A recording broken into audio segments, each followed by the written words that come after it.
MLGO stock analysis and MLGO stock prediction, but I will be breaking down in this short and brief 1 minute video showing you my exact play, especially with MicroAlgo is an already 52-cent level.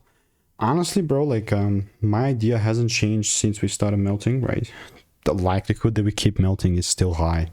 And if you've been following my ideas, you will know that it's been respecting kind of the supply zones and just it kept making lower lows.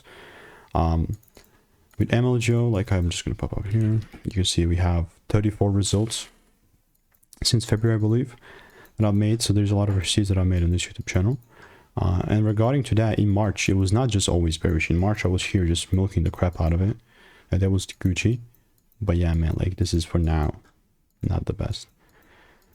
It's not the best. I mean, it depends how you look at it. If you're looking to hopefully sell, if you even will sell this, but it's just a bearish market for me.